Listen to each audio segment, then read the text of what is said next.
Hi guys, आज हम लोग पढ़ेंगे इफ़ एल्स स्टेटमेंट के बारे में। इफ़ एल्स स्टेटमेंट का डिफिनेशन क्या कहता है, पहले हम लोग वो जान लेते हैं। If else statement is used when a different sequence of instruction is to be executed depending on the logical value true or false of the condition evaluated। ठीक है, इसका मतलब ये हुआ। अभी सिंटेक्स में आते हैं हम लोग, सिंटेक्स में ज़्यादा समझ में आएगा मैं जब बोलूँगा। तो ये सिंटेक्स है इफ़ एल्स स्टेटमेंट का। ठीक है, इसमें क्या है, इफ़ कंडीशन ट्रू है, अगर ये कंडीशन ट्रू है तो इस स्टेटमेंट को प्रिंट करो, अदरवाइज अगर ये कंडीशन अगर फॉल्स है तो इस स्टेटमेंट को प्रिंट करो। ठीक है, उसके बाद ये क्या चला जाएगा, सीक्वेंस प्रोसेस में चला जाएगा। ठीक है, सीक्वेंस इंस्ट्रक्शन में चला जाएगा अपना। जैसे कि अगर कोई यहाँ फंक्शन है या फिर स्टेटमेंट है तो उसको एग्जीक्यूट करना अपना चालू कर देगा। ठीक है, फिलहाल हमारा जो मेन टर्म है वह इतना ही है। अगर ये ट्रू है तो इसको प्रिंट करो, अगर ये फॉल्स है तो इसको प्रिंट करो। सिंपल से यही सिंटेक्स का कहना है। ठीक है, एक और चीज़ इसमें क्या होता है, अगर इफ़ कंडीशन अगर ट्रू है तो इसको एग्जीक्यूट करेगा और ये डायरेक्ट यहाँ चला आएगा। ठीक है, ये स्टेटमेंट टू को नहीं देखेगा कि ये फॉल्स है, ये एक्चुअली ट्रू है, तो इसमें वर्क किया और ये डायरेक्ट क्या होगा, 3 में चला आएगा। ठीक है, ऐसे इसके बारे में हम लोग विस्तार से जानेंगे अभी कुछ ही देर में। ठीक है, इस सिंटेक्स का ये दूसरा पार्ट है जिसमें हम लोगों ने सेट ब्रैकेट का इस्तेमाल किया। जब हम लोग स्टेटमेंट ऑफ ब्लॉक्स का यूज़ करेंगे, यानी कि more than one statement use करेंगे या फिर फंक्शन यूज़ करेंगे, तब हम लोग सेट ब्रैकेट देते हैं। लेकिन मैंने आप लोगों को बताया है कि आप एक स्टेटमेंट यूज़ करो, आप या फिर बहुत सारे स्टेटमेंट यूज़ करो, या फिर एक फंक्शन यूज़ करो या फिर बहुत सारे फंक्शन यूज़ करो।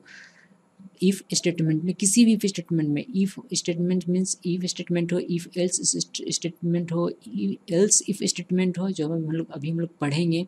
तो किसी भी स्टेटमेंट में अगर इस तरह का कंडीशन वाइज आता है तो आप लोग सेट ब्रैकेट का इस्तेमाल कीजिए, चाहे आप एक स्टेटमेंट का यूज़ कर रहे हो चाहे ब्लॉक ऑफ स्टेटमेंट का यूज़ कर रहे हो। ठीक है, तो इसीलिए मैंने यहाँ अलग से सिंटेक्स बनाकर दिखाया हुआ है कि इसमें आपको सेट ब्रैकेट यूज़ करना है अगर आप ब्लॉक ऑफ स्टेटमेंट यूज़ करते हो तो।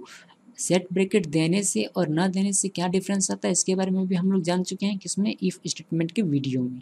ठीक है, अगर आपको जानना है, आपने वह वीडियो नहीं देखा तो कृपया आप वह वीडियो मेरा देखें, इफ़ स्टेटमेंट। ठीक है, ओके, देन आते हैं हम लोग ये जो इसका मेन पार्ट है उसमें।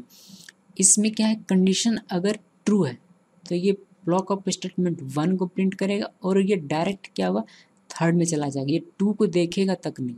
उसी तरह अगर ये कंडीशन अगर फॉल्स है तो ये 2 को प्रिंट करेगा और ये डायरेक्ट 3rd में चला जाएगा, ये इसको 1 से कोई मतलब नहीं है। तो इस तरह से ये फंक्शन करता है इफ़ एल्स स्टेटमेंट। ठीक है, अभी हम लोग इसको रियल वर्ल्ड प्रोग्रामिंग में देखेंगे कि कैसे इसका इस्तेमाल किया जाता है। उसके लिए मैंने क्या किया है, मैंने एक प्रोग्राम लिखा हुआ है कि program to print whether the given number is even और ओड, यानी कि यूज़र से मैं एक नंबर लूँगा एज इनपुट और उसको मैं चेक करूँगा कि यह एक इवन नंबर है या फिर एक ओड नंबर है। ठीक है, तो उसके लिए मैं पहले आप लोगों को कोड समझा देता हूँ, उसके बाद मैं आगे बढ़ूँगा। यहाँ मैंने एक इंटीजर डेटा टाइप का इस्तेमाल किया, एन एक वेरिएबल लिया, प्रिंट एफ के फंक्शन के थ्रू मैं प्रिंट करवाऊँगा यूज़र के स्क्रीन पर कि इंटर नंबर। जैसे ही वह कोई नंबर इंटर करेगा वह क्या होगा, एन में स्टोर हो जाएगा।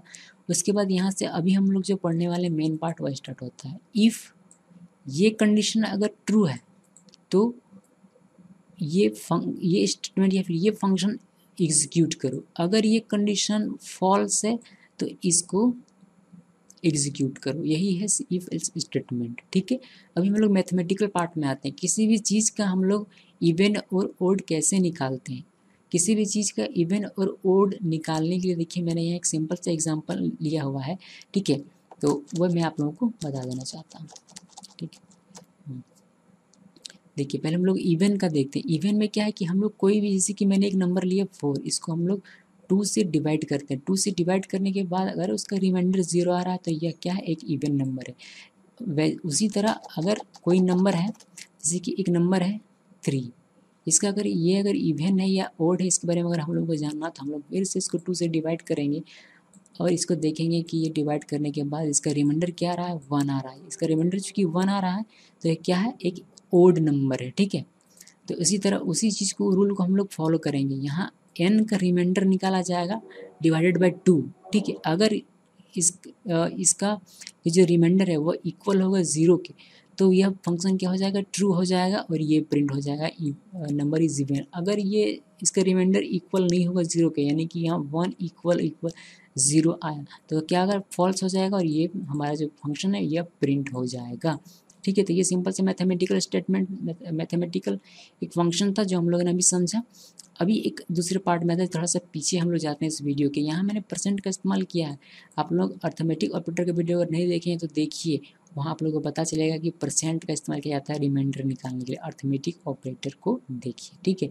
और एक चीज़ मैं बताना चाहूँगी, यहाँ मैंने इक्वल 2 टाइम्स लिखा हुआ है। क्यों?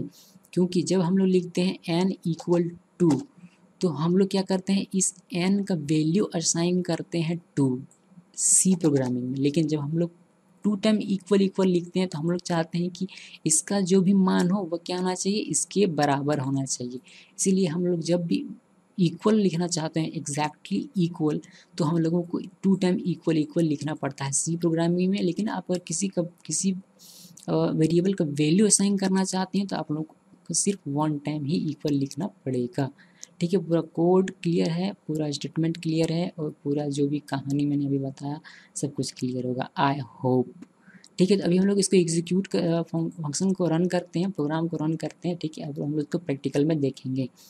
मैं यहाँ एक इवन नंबर डालने वाला अभी 4, तो ये मुझे बताएगा कि नंबर इवन है या फिर ओड है। तो नंबर हम लोग जानते हैं कि ये इवन है, तो यहाँ क्या आउटपुट आ रहा है, नंबर इज़ इवन, यानी कि हमारा जो फंक्शन है सही काम कर रहा है। तो अभी हम लोग एक बार और इसको टेस्ट करेंगे, इसमें ओड नंबर डाल के, यानी कि 3, तो ये हमारा आउटपुट दे रहा है number is odd. It means कि हमारा जो कोड है यह सही है, प्रोग्राम क्या है बिल्कुल सही है। और इफ़ एल्स का यही हमारा यूज़ है कि अगर ये कंडीशन ट्रू है तो इसको ये प्रिंट करना है, अगर ये कंडीशन फॉल्स है तो एल्स के बाद जो भी होगा उसको प्रिंट करना है। So thanks for watching this video.